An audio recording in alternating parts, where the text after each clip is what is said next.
kembali bersama Lancelot. Pemirsa di Jurnal Siang, dan bagi Anda yang ingin bergabung atau memberikan komentar masih kami undang di 021 5290308 atau di 021 5290311 ya. Medi, kita masih melanjutkan. Betul sekali, sudah sampai segmen penghujung dialog kita siang hari ini. Tadi kan Bu Farida sudah menjelaskan 3 pilar utama empati, yaitu diagnosa yang akurat, pendidikan tepat, dan dukungan yang kuat. Pendidikan dan dukungan kita sudah bahas tadi di segmen sebelumnya. Yang mau saya highlight di sini diagnosa akurat. Mungkin Bunda Lucy bisa sedikit berbagi. Memang masih banyak ya diagnosa yang tidak tepat. Orang yang anak sebetulnya berpenyakit lain di diagnosa autisme atau sebaliknya. Iya. Jadi kadang ada anak speech delay itu juga agak-agak mirip sih sama autis. Mereka kotak matanya kurang. Nah itu mungkin banyak sekali yang bingung membedakan itu. Ya, ada lagi yang lebih bingung lagi PDD-NOS karena dia nggak bisa masuk Asperger, nggak bisa masuk autis. Tapi ada di semua spektrum gitu. Nah, tips untuk membedakan 3 hal itu yang mirip-mirip sekali. Yang Mungkin masyarakat pengen tahu. Kotak gitu matanya ya, kalau dipanggil nggak mau noleh. Kemudian dilihat sosialisasinya, mereka suka menyendiri. 3, lihat perilakunya. Ada perilaku yang berulang-ulang yang dikerjakan. Mereka biasanya suka benda yang bulat-bulat, suka lining. Kemudian kadang-kadang di badinya juga kelihatan kok mereka melakukan repetitive behavior, rockingnya ini, kemudian flapping, steaming gitu ya. Jadi banyak, kalau cari di internet banyak sekali ya ciri-cirinya. Kalau di searching YouTube juga banyak sekali ciri-ciri. Dari 6 tujuan disebutkan oleh Bunda, kita sudah melihat itu, mungkin lebih baik langsung dibawa, dites begitu ya, biar sangat akurat. Jadi kita bisa menentukan nih berikutnya treatment apa gitu ya. Yang tepat. Dan sebetulnya kelainan atau hambatan perkembangan itu kan ada banyak ya. Jadi memang pada dasarnya bukan hanya orang tua yang harus aware, tapi juga harus ke profesional sudah pasti ya. Karena kadang-kadang perbedaan simptomnya sangat sedikit dan bisa tertukar seperti itu ya. Baik, kita sudah ada satu penelpon lain, Bapak Dullah dari Jakarta. Silakan Pak Dullah. Ya, selamat siang. Ya, selamat siang. Ya, mau bertanya cara mengetahui ciri-ciri autis bisa diketahui sejak lahir gak? Sejak awal banget kelahiran?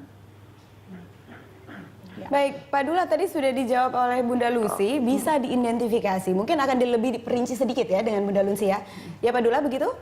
Oke. Ya, terima kasih atas pertanyaannya. Yang dimaksud autisme infantil ya di sini ya. Bagaimana? Jadi sebenarnya kan sebelum seseorang memutuskan untuk hamil gitu ya, dia harus tes dulu ya. Kalau dia torsnya positif atau ada rubella atau apa gitu, sebaiknya diobati dulu baru menentukan kehamilan. Kemudian setelah misalnya itu pengaruh ya? Pengaruh. Oke, ibaratnya nggak sempet seperti itu tapi udah keburu hamil gitu ya. Biasanya di 3 bulan pertama, trimester pertama tuh harus melakukan cek lagi tors juga. Jadi untuk lihat apakah virusnya ini positif atau negatif gitu ya, biasanya dokter fetal maternal yang mengetahui. Nah di 3 bulan itu bisa diobati, tapi kalau udah 3 bulan ke atas itu yang agak susah. Nah sekarang memang yang baik sekali gitu ya. Sekarang memang jadi bisa dihindari lah paling tidak sedikit. Ada perkembangan terakhir dari dokter kandungan bisa mendeteksi kelainan kromosom sejak dalam kandungan. Bagaimana tuh tesnya? Yang pertama bisa dikirim ke luar negeri, diambil sampel darahnya. Yang kedua bisa dari air ketuban gitu. Lantas treatmentnya seperti apa kalau memang sudah bisa sedini masih di kandungan loh, sudah ada tanda-tanda fisiologisnya? Kalau itu keputusan orang tua ya, karena kalau misalnya 2 bulan let's say ketahuan anaknya bakalan Down syndrome, apakah akan digugurkan? Nah itu kasihan juga dilema ya Bunda ya. Ini sudah masuk ke isu yang sangat sensitif ya. Tapi kalau dalam konteks pertanyaan Pak Dullah tadi, mungkin ketika anaknya sudah lahir ya, bagaimana kita bisa mendeteksi sejak sedini mungkin? Apakah dari ada bayi kecenderungan begitu ya? Biasanya nangisnya juga beda, nggak berbeda sih. Seperti apa? Jadi apa? Bagaimana? Cuman agak berbeda sama anak-anak normalnya. Mungkin ada beberapa anak bayi yang harusnya nangis kan ya, kalau aus apa diem aja gitu, aja pasif kan, hipoaktif, kecenderungan dia hipoaktif gitu. Tapi kalau yang hiperaktif nangis gak bisa diam, itu udah kelihatan sih dari 1 tahun pertama. Ya, kalau Bu Farida mungkin ada yang bisa dibagi? Iya, kadang seperti tadi Bu Lucy sampaikan, sensorinya. Kalau dia hypersensitif kulitnya, bayinya nggak suka dipeluk. Bayi kan sebenarnya suka dipeluk. Ini karena enggak. kehangatan. Ini malah dia terganggu. Pakai pakaian yang kurang lembut aja, mereka rewel pasti. Waduh, itu taunya bagaimana ya? Bayi kan belum bisa mengkomunikasikan Ya, ya. itu, nah, Ibunya rewel. seperti apa kita Lebih bisa menghandle sensitif kalau ya. udah kayak gitu? Ya, Bu kontak mata tidak ada. Tadi 7 ciri utama untuk mengenali dini itu ada semua di situ. Dari kontak mata seperti tadi yang disampaikan Bu Tapi Lucy. katakanlah ya, misalnya kita hanya menemukan satu yang janggal begitu, saking pengen memastikannya kita langsung bawa periksa, itu bisa diketahui apa tidak? Tidak bisa ya. Ya, dibawa Masih sih harus boleh diamati aja. lagi berikutnya Iya. ya. Tidak bisa langsung dites kemudian Iya. ketahuan. Tidak 18 bisa ya. bulan pertama bisa. Jadi tetap harus ada pengawasan dari orang tuanya, perbedaan-perbedaan Iya. hari per hari ya. Jadi Iya. dibandingkan dengan anak yang biasa. Anak yang biasa sudah bisa apa, bayi saya bisa apa. Baik. Oke, baik. Bu Farida, tadi kita sudah sempat menyinggung soal diagnosa yang akurat. Mungkin Bu Farida dengan pengalaman berorganisasinya bisa men-share juga kalau ada miskonsepsi dalam masyarakat, kemudian seorang anak ini disalahartikan Down syndrome atau mental retardation dan sebagainya. Yang sering terjadi adalah kalau anaknya belum bicara, terus oh anak saya telat aja bicara, nggak apa-apa kok. Ada anak-anak 2 tahun juga baru bicara atau 2,5 tahun baru bicara. Nah pada saat udah anaknya 2,5 tahun, ternyata bukan masalah kelambatan bicara saja, ternyata ada hal yang lain. Yang dimaksud bicara nih dengan artikulasi yang jelas atau yang penting bicara saja? Bicara. Kemudian bicara itu kan basic dari komunikasi.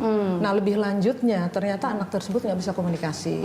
Jadi itu yang harus diwaspadai oleh orang tua. Jadi begitu dia curiga, segera aja bawa ke ahlinya, entah ke psikolog atau ke dokter. Ya baik, mungkin terakhir ya Mendy ya, Ya. Dari Bu Farida dan juga Bunda Lucy, kira-kira apa tips untuk menyiapkan jika diketahui anak kita menyandang autisme begitu ya? Pesan apa yang Pesan apa yang harus dilakukan para orang tua agar anaknya siap begitu ke depannya? Silahkan masing-masing.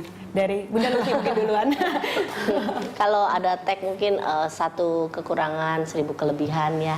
Mereka punya kelebihan masing-masing. Jadi banyak peluk anaknya, banyak waktu yang disediakan, itu sangat penting sekali untuk meningkatkan konsep diri mereka, sehingga potensi-potensi yang ada dalam diri mereka keluar. Jadi tetap tenang aja gitu, maksudnya mereka nggak bekerja sendiri gitu, masih banyak orang tua lain yang bisa membantu mereka mengatasi masalahnya. Bunda Lucy intinya kasih sayang Mendy. kasih sayang? Bu Farida silakan. Ya, orang tua harus cepat melalui masa why me-nya. Harus cepat Mourning menerima period-nya ya. ya. Kemudian tentu mempunyai knowledge. Mencari knowledge banyak-banyaknya. Kemudian tentu dibawa ke ahlinya. Ya. Dan kemudian mulai dirancang apa yang akan saya lakukan untuk masa depan anak. Apa saya berhenti kerja dulu seperti yang disampaikan atau apa gitu, itu salah satu Karena mungkin poinnya. itu salah satu solusi ya, karena sulit Iya. sekali mengawasi hari per hari ya kalau misalnya Jadi, dua-duanya bekerja. jangan panik, cari informasi sebanyak-banyaknya, dan jika diarahkan anak ini bisa sukses dan mandiri seperti anak dengan kesempatan yang Amin. sama lainnya. Terima kasih Bu Farida dan Terima Bunda Lucy kasih. sudah hadir dalam peringatan Hari Autis Sedunia. Mudah-mudahan bermanfaat bagi pemirsa di rumah.